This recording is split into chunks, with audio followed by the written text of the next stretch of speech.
Welcome to the Human Capital Innovations Podcast.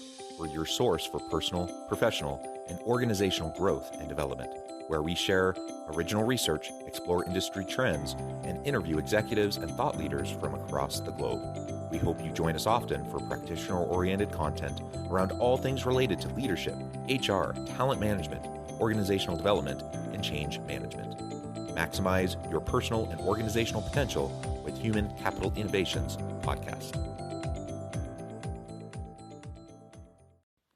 Do you enjoy the Human Capital Innovations Podcast? Please subscribe, leave a review, comment, share, and consider supporting the podcast on Patreon, even at the producer and sponsorship levels.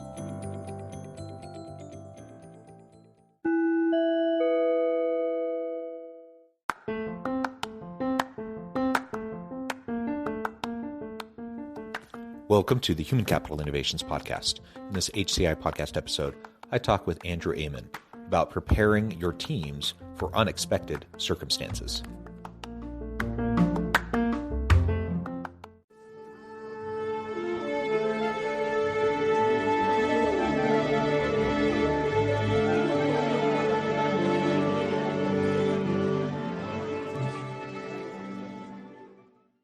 Andrew Amann, welcome to the Human Capital Innovations Podcast. Thanks for having me, John. I appreciate it. Yeah, it's a pleasure to be with you today. I'm super excited to have a nice conversation with you. You're joining us from the Boston area. I'm south of Salt Lake City in Utah. This is actually a rescheduled recording time. We were scheduled earlier in the week, and I woke up just ill and not able to talk. And so you were so gracious and willing to reschedule. I really appreciated that. I'm doing a bit better now. And today we're going to be talking about preparing your teams for unexpected circumstances. And it kind of applies, right? Like you have to be flexible and agile, and you have to be adaptive. And sometimes someone who's a key person on your team is going to wake up sick and they're not going to be able to come in for that meeting or that big presentation. Sometimes you have to cover for each other. Sometimes you have major disturbances, major unexpected circumstances like the war in the Ukraine right now. And we can touch on that a little bit later as we go throughout this conversation, because I know that's something you're dealing with your organization and members of your team. There's just so many different things that are going on external to us and our work environment, but also things that are just shifting with the competitive nature of our business. And so we constantly have to be learning and growing and adapting. And that is the new world of work. That is the name of the game. Change is the name of the game. That's all what we're going to be talking about today, and how we can prepare our teams for that reality in that environment. As we get started, I wanted to share Andrew's bio with everybody. Since co-founding 923 Venture Studio in 2012, Andrew Amann has helped launch countless ventures for clients and emerging companies, and turned his business into one of the fastest growing private companies in America on the Inc. 5000 list. Amann is an experienced entrepreneur. He is responsible for patents and nuclear submarine components and 3 supply chain innovations. He has successfully launched 12 startups, including the digital business card solution Indigo app, acquired by Royalty. Amann excels at bootstrapping startups without the involvement of venture capital. He graduated from the University of Connecticut with a BS in mechanical engineering and took his MBA classes in the University of Strathclyde. He currently helps businesses grow with innovative web and mobile technology solutions, and built over 50 applications supporting millions of end users, including a unicorn. A fantastic background. Anything else you would like to share with me or my listeners by way of your personal story or context before we dive on in further? No, I'm ready to go. That was a great introduction. I appreciate it, John. Excellent. All right. So why don't you start by actually telling us a little bit more about, your engineering background, mechanical engineering. You have an MBA. You are helping in the tech space, but helping organizations be more effective and to do their work better. So talk through some of what you've been doing and how that fits with this, with teams in the workplace. Sure. Yeah. So I graduated school as a mechanical engineer. And as a mechanical engineer in America, you get a lot of opportunities to work with the government or on large components, trucks, engines, jets, cars, things that have a lot of moving parts. And so when I started working in this environment, my choice was nuclear submarines. And for the first 5 years of my life, I was a cog in a giant wheel of building a submarine. So as an engineer, you're responsible for a specific component in a vehicle, or in this case, a submarine. Mine was the hovering pump. And as an engineer, especially now that I know I'm fully an entrepreneur, I didn't at the time, I was always trying to make the process of what they were building more efficient. And if you've ever been on a submarine, they look like they were built in 1960, and they still look like they're built in 1960. There's not much innovation there. So my brain instantly picked up on efficiencies that can improve the supply chain, improve the logistics, or just simply improve the process that they were doing for those components. And so I became vocal at that young age. And what is now known as an intrapreneur, I was trying to solve problems internally for that company that they could create revenue from, or create an experience around that was different than what they were used to. And so after myself becoming vocal about changes that could happen, I landed myself a job that was not listed in their job requirements. Like, it wasn't a job description. And they placed me there, and they said, all right, you said you can do this task, these set of tasks that you promised would reduce efficiency and create more revenues for the company. Go prove it. Right. And so I did that in a giant government type organization. And not at the time, I was young and ambitious, and I thought everything was this easy to just kind of place yourself. But it's not. You really have to vocalize and explain what the return on investment is, what your value is going to be. And then you need a champion. You need someone that's going to bet on you.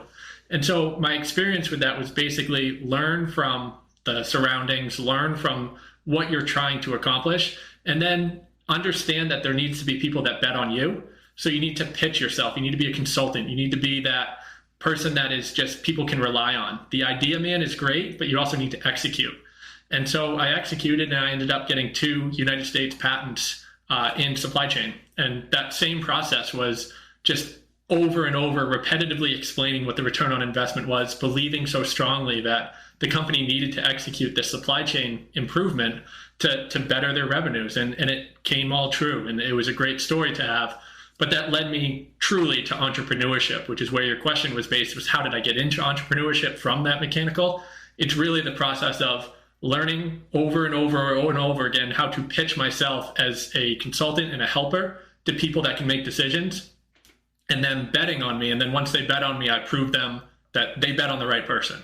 And after a while, I was like, great, now I can just bet on myself. And that's what led me to entrepreneurship. That's fantastic. And, I'm a big believer in people making themselves invaluable to their organizations and being willing to speak up about those things that you naturally observe. And some people are just more attuned to those things. And they have a natural sense towards process and procedure and fine tuning.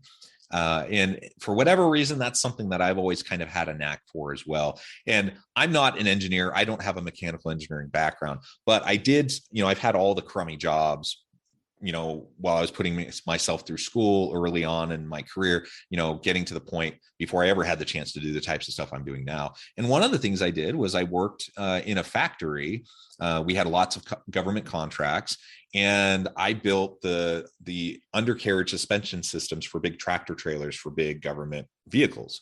And that's what I did. So I didn't have any specialized training or anything, but that's the job that I ended up doing. I ended up doing all the assembly, and I would be able, over the course, they were usually 10-hour shifts. So I was saving up money to go to college. And in a 10-hour shift, I would do about 1 hour of these big, suspension system under carriages of these big trailers. What I found was very quickly, just my mind naturally went towards efficiencies, productivity, and I couldn't help but start to find ways to do it, a little bit faster, a little bit more streamlined. And by the time I was at the end of I was there for about 6 months, saving up money. Once I had enough money to go to college, I was off, and I didn't, ever look back. I didn't want to go back. But I was able to, something that used to take an hour, I was able to learn and grow and shift the processes to where I could do it in about a half an hour. And then I freed myself up to be able to go help the welders and learn how to weld. And I could go do this and that and the other. And all of that was, just a way for me to find meaning in the work that I was doing in an otherwise fairly mind-numbing kind of a factory environment. But it did get my juices flowing, and it was something that I enjoyed. And I found myself ever since in organizations, in any role that I'm in, I can't help but just recognize bottlenecks, inefficiencies, whether that be more mechanical types of processes, but also just people processes, how teams interact with each other, how they collaborate, whether that's effective or not, and what they can do better. And that's really what launched me into my career as an academic and as a consultant in doing research in this space as well. So with all that said, it was resonating with me as you were describing, your experience earlier in your career and kind of where we both have come along the way. So with all that said, now I'm excited to dive more into teams and uncertainty and dealing with unexpected circumstances. Yeah, and I was unaware of that. My first job prior to submarines was I was the guy that would test Jake brakes. And if you've ever been driving down the road, you going down a big hill, you hear the truck go, ruh, ruh, ruh, ruh, ruh, ruh, ruh. It's doing brake retardation instead of like brake suppression of stopping the wheels. It's actually stopping the cylinders. And I was the guy with my hands dirty on an oil rig, on an engine block with the Jake brake, pressing down the lever to try to stop the cylinders. So even at that time, like same type of experience in a factory floor, hands dirty, trying to figure out that, and your mind instantly goes to the efficiency. So it's truck experience. First job for me too was a truck factory floor worker. Fun. That's a commonality I did not expect when we started this conversation. It's the first time I've ever said it out loud on like a podcast or public or blog. It never comes up. Jake testing engineer, I guess was my title at the time. Yeah. Interesting. Okay. So with all of that, again, as we kind of were opening up the episode and talking about the nature of what we're going to be discussing, it's this reality that the world is ever changing. The pace of change continues to increase. There's just so many different unexpected things that get thrown at us. Sometimes, it's kind of challenges and problems of our own making, as there are unintended consequences to decisions that we've made. But just as often, if not more pervasive, are just all the external things that happen, and we just have to respond. And hopefully we're strategic, and hopefully we have enough foresight to be able to prepare for some of those things so that we're not being purely reactionary, but we can be proactive as well. I'm not so sure, though, that everyone and every team is particularly well equipped to deal with the rapid pace of change. In your work, what are some of the things that you've seen in terms of how we can prepare our teams to be more agile, to be more growth-minded, abundance-minded, so that we can lean into those uncertainties and unexpected circumstances? Yeah, and we'll talk about the Ukraine war in a bit. We're getting a lot better now than we ever were because we've been through a black swan event. But prior to the event, the advice that I can give is you need a solid management team that has the same beliefs and core values, not of you, but like as the team generates an experience together, and you see this on the basketball court, you see it on the football field, all of a sudden this team that was ranked 8th or 9th starts making a run in the playoffs. And what's happening to that team is that they're finally finding their voice with each other. They were acquired at the beginning of the season to work together, and it just didn't click at the beginning.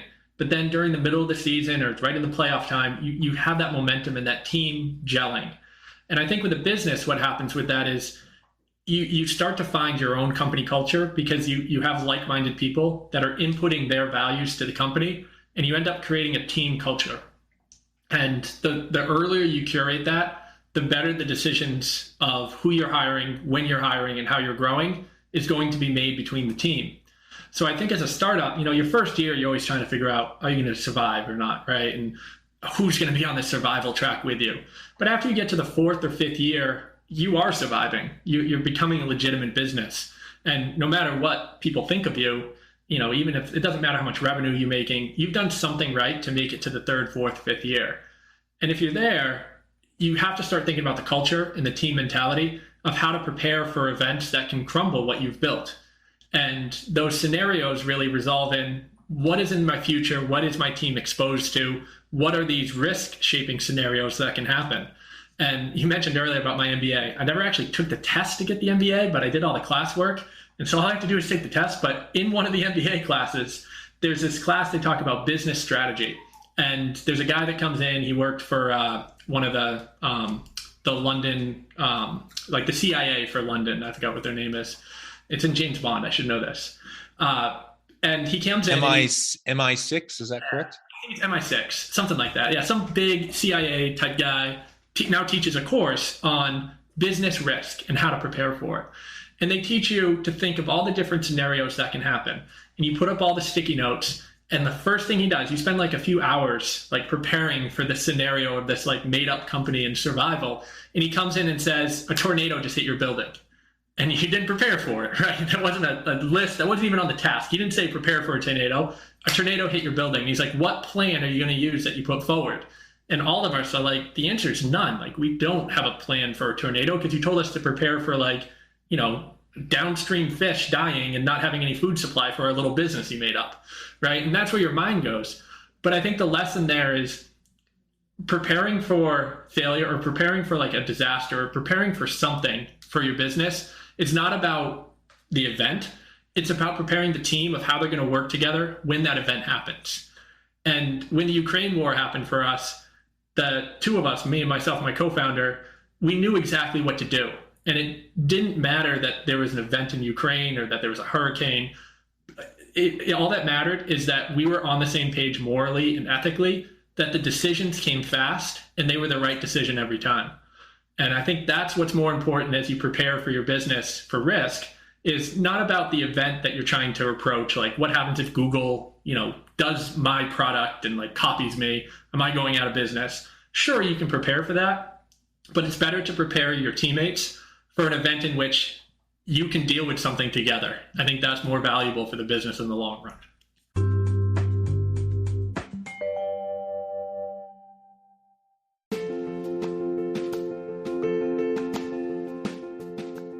Check out my new book, The Future Leader, Creating and Transforming Next-Gen Organizations.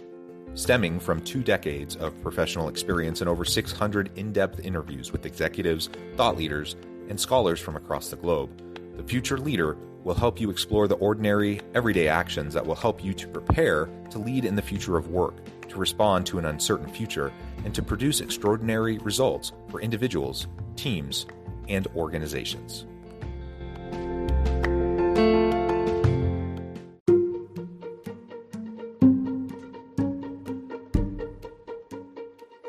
Welcome to the Human Capital Innovations Academy, courses, micro-credentials, and certificates to upskill and reskill for the future of work. All HCI Academy courses, micro-credentials, and certificates are designed, developed, and delivered by award-winning and internationally renowned scholars, educators, thought leaders, executives, and practitioners. Our courses, micro-credentials, and certificates will help you make your mark on the future of work and make an immediate impact in your organizations. Check out the HCI Academy and our many course offerings and certificates to upskill and reskill for the future of work.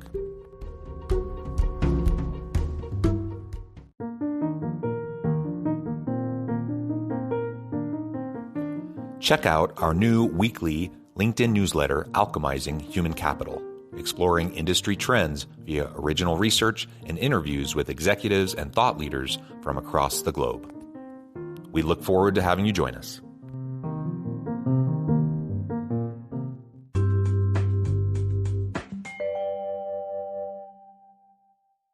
I'm wondering your thoughts on how we start that process with our team. How do we prepare them with those mindsets, with the skills and capacity to be able to deal with those unexpected circumstances, to deal with the change?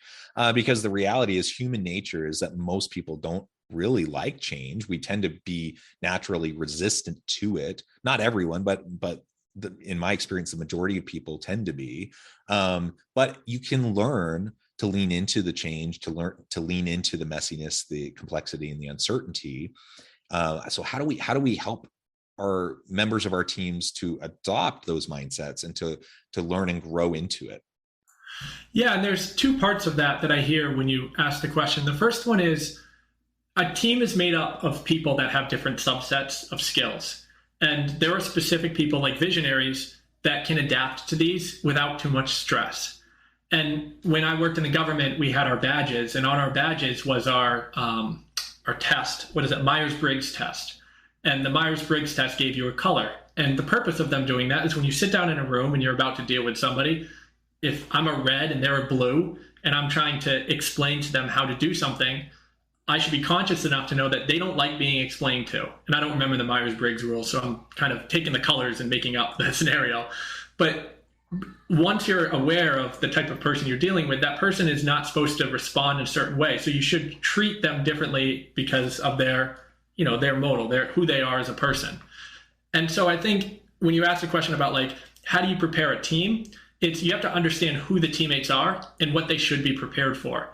So there are specific people in our company that are not good with risk, and changing their day is a very difficult thing. It like brings them a lot of stress. Whereas somebody like me, you could call me in the middle of the day and be like, hey, we're going to switch the schedule for an hour. You cool with that? You want to jump on? I'm like, yeah, well, I'll figure it out. Like, I'll jump on, no problem. But somebody else on my team was asked that question, like, nope, I plan lunch, and after lunch, I want to be on this meeting, and after that meeting, I'm going here. And if you alter any of that, I'm going to be stressed my entire day, and I'm not going to think about anything except the stress. So you have to understand the team first and the values of that team and what they can bring to a crisis moment, and harness that, because everybody has value in any of these situations, and you're working with these individuals because of that value.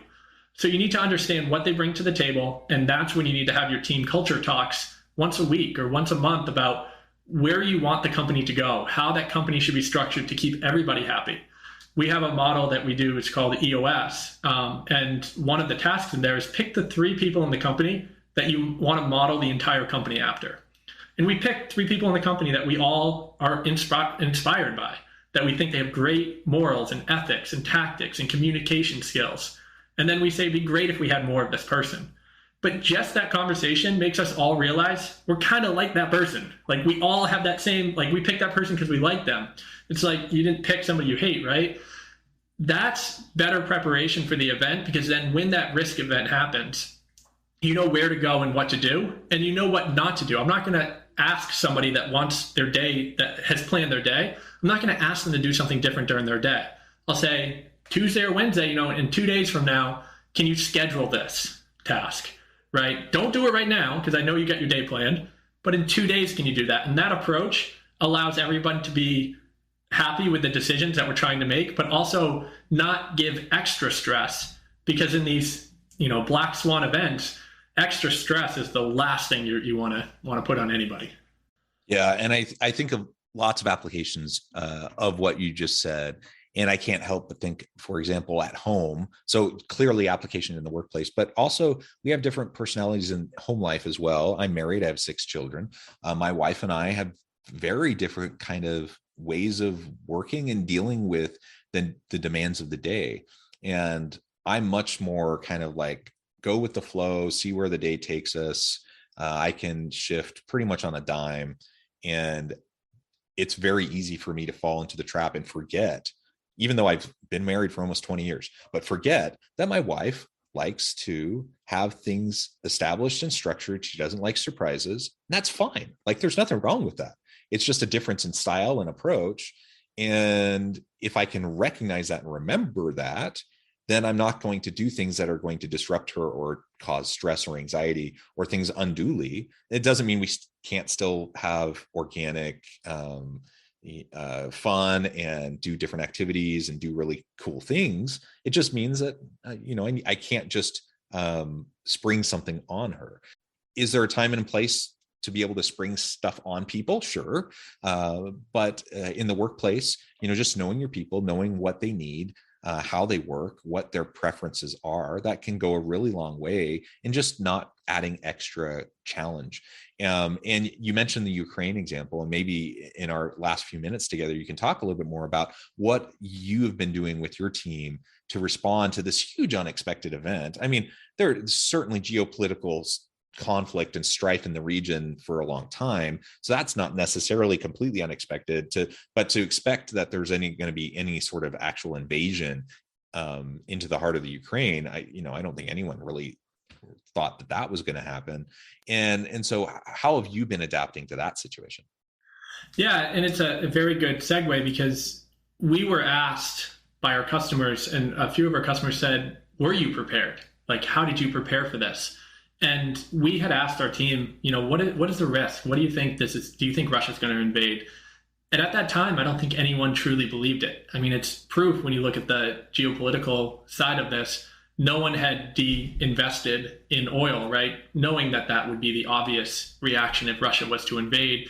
There's no obvious fiddling with the stocks of people pulling money out, right? And so it wasn't predicted, I think, at any level that this was going to happen.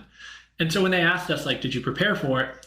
I ran them through the scenario of, like, let's say we did prepare for it. And let's say we had set up offices outside of Ukraine, and we were fully capable of getting them from the current situation that they were in to a safer location outside of their border.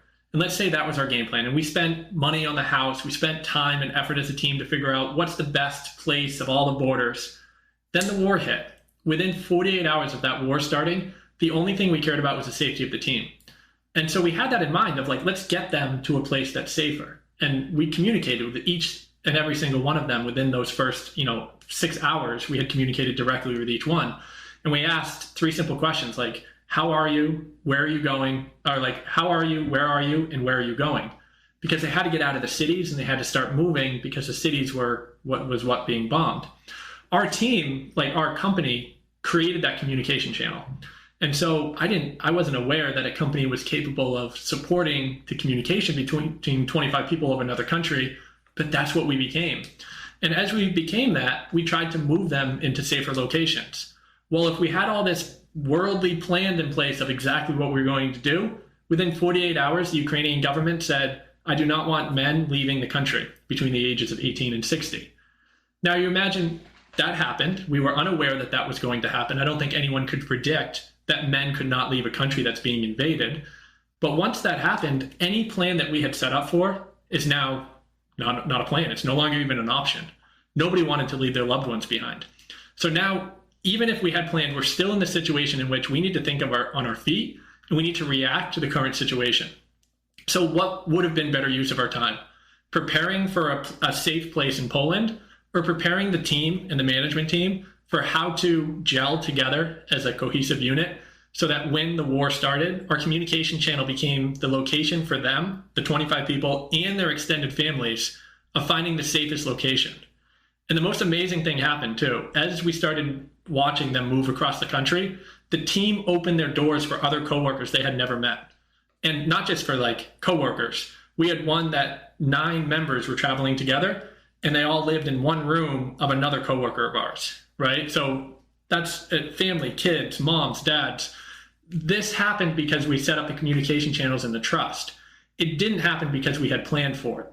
And I think it goes back to the story we're saying is the Ukraine war is such an unfortunate event because the people of Ukraine are strong, resilient, and they're innocent here. They have done nothing to cause this on themselves. And it's such a disaster. It's such a horrible thing that's happening to their country. But because we are a remote team and we've hired them, it is our responsibility to financially support them. And it's our responsibility to make them safe first. So they didn't have to work. And we told them that right away. We told them, focus on your safety and focus on getting to a place with you and your family. They did that first. And then the communication just happened. Now, the bonding that is happening now is something that is irreplaceable. Right? We have created this culture in which we are better communicators. And now that this war has been going on for an unfortunate 8 weeks, they have started responding to the company by inputting their values back to the work.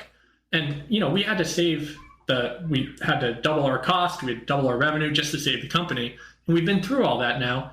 Now it's our job to start working together as a team and continue to focus on their safety, but more importantly, create a growth plan for the company that has these black swan events and know how the team is going to respond to the next one. Because we just had COVID, black swan event. 2 years later, we have the Ukraine war, black swan event. The next one's going to happen in a year or two. And how are we going to be prepared for that? So I think that's the evolution that, we've kind of thought about through this. Yeah. Thank you so much for sharing that. A terrible situation.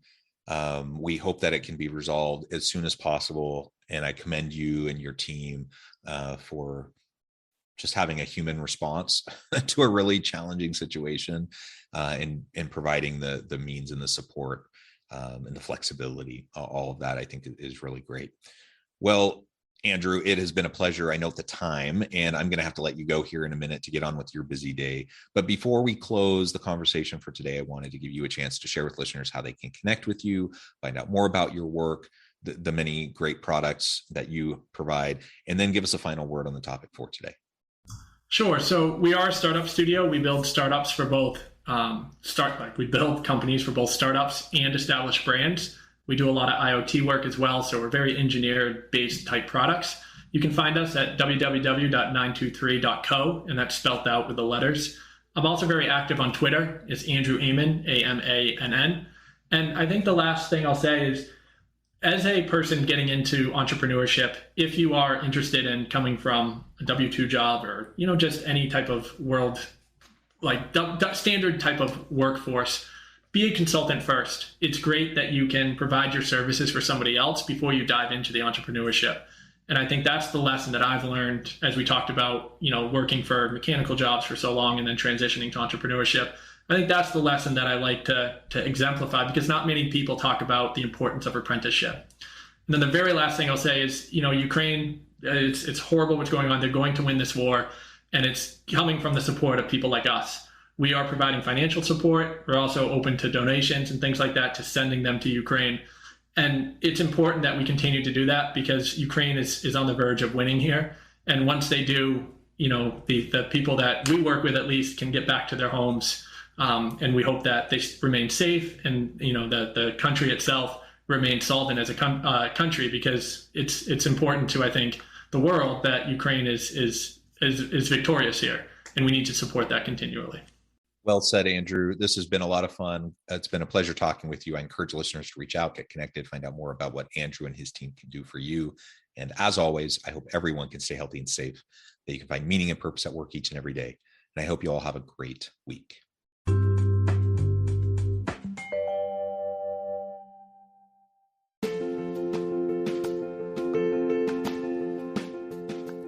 Bluer Than Indigo Leadership, the journey of becoming a truly remarkable leader. Early in my adult life, I learned about an Asian proverb that translates as bluer than indigo. If you think about the color indigo, it is a brilliant, deep, and vibrant blue, what some would call the bluest of blues. To have something that is bluer than indigo is rare and truly remarkable. Contrary to popular myth, there is no one-size-fits-all or cookie-cutter approach to effective leadership. There is no silver bullet, no secret sauce, no go-to model that will solve all of your problems. The truth is, great leaders have all had their unique strengths and flaws, and have all had to discover and then pave their own distinctive path in their life's journey to fulfill their leadership potential. Bluer Than Indigo Leadership will help you discover your own path and explore those ordinary, everyday actions that will help you respond to an uncertain future and produce extraordinary results for your individuals, teams, and organizations.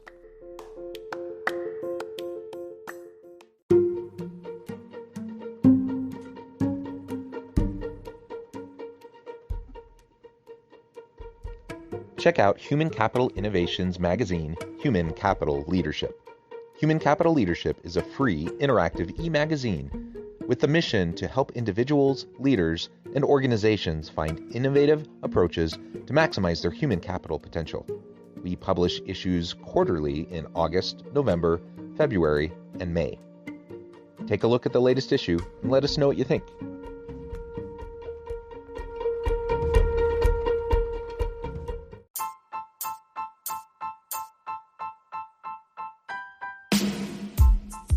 The Alchemy of Truly Remarkable Leadership.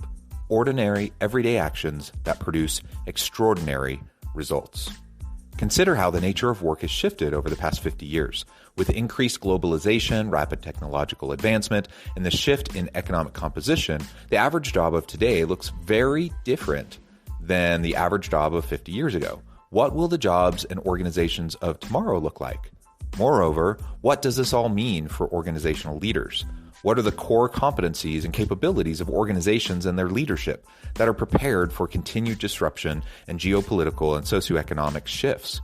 Regardless of what the future holds, increasingly, leaders need to be socially minded, data-driven, decisive, champions of talent, and disruptors of the traditional notions of leadership, teams, organizations, and work.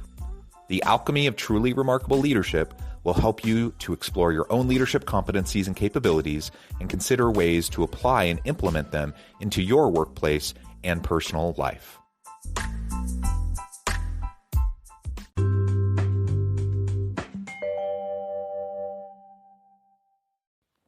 Do you enjoy the Human Capital Innovations podcast? Please subscribe, leave a review, comment, share, and consider supporting the podcast on Patreon, even at the producer and sponsorship levels. Thanks again for joining us for this episode of the Human Capital Innovations podcast. I hope you stay healthy and safe and that you have a great week.